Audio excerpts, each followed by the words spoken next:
Que va nous envoyer Bernard Flamand en direct de Nice hier soir et du Stade du Rail, comme disent les Niçois. On a aperçu Robbie Langers qui est le meilleur joueur de Nice cette saison.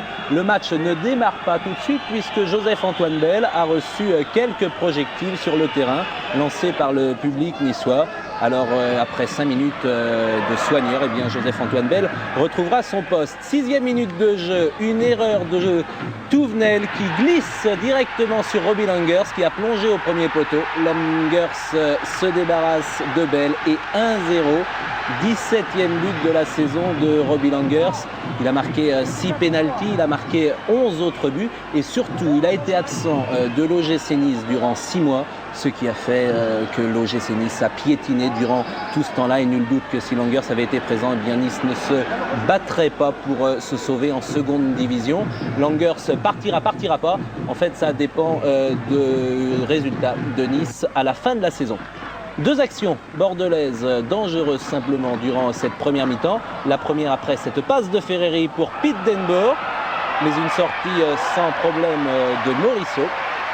Et puis quelques instants plus tard, au bout d'une demi-heure de jeu, un bon mouvement collectif avec Jean-Marc Ferreri, un centre sur la tête de Pete Denboer et une reprise de volée de Klaus Allofs directement sur Morisseau. Morisseau qui a surtout sécurisé sa défense, ce qui est très très important dans ce style de rencontre. Raymond Goethals n'a pas l'air très très heureux. Carlos Bianchi est crispé, il le sera durant toute la seconde mi-temps. Et la deuxième période va donc reprendre avec une petite domination bordelaise une fois que Jules Bocandé sera rentré. Un corner tiré par l'Allemand de l'Ouest de Bordeaux, Klaus Allofs. Et au second poteau, Pete Denboer qui contrôle mal son ballon et Morisseau a pu se coucher là encore sans problème. Plus dangereux peut-être. Quelques minutes plus tard, de nouveau Klaus Allofs, un centre et de nouveau Pete Denboer. Cette fois c'est largement au-dessus, mais là Denboer pouvait faire autre chose que mettre le ballon quelques mètres au-dessus de la cage. Paille s'échauffe et regardez le public niçois lorsqu'il apprend que le Racing est mené. C'est une ovation.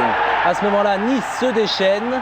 El Adaoui sur la droite pour Jules Bocandé qui lui aussi enlève beaucoup trop son ballon alors qu'il avait le temps pour contrôler.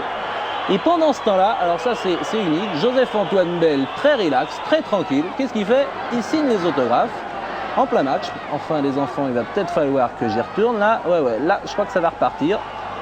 Il va tirer son 6 mètres, tranquillement. Les Niçois déchaînés, je vous le disais, ouverture de Robbie Langers pour Djelmas. Djelmas face à Lizarazu. Djelmas qui passe, il y a du montre au centre, une reprise sur la barre transversale de Mazzucchetti. La plus belle occasion de la deuxième période. Mazzucchetti que l'on ne connaît pas vraiment, mais qui a fait hier soir un remarquable match. Et puis cette volée aurait mérité un tout autre sort. Et puis dans les derniers instants, Robbie Langers à la lutte avec Patrick Battiston, mais cette fois-ci, il enterre trop sa frappe. Cette fois, Bianchi est rassuré.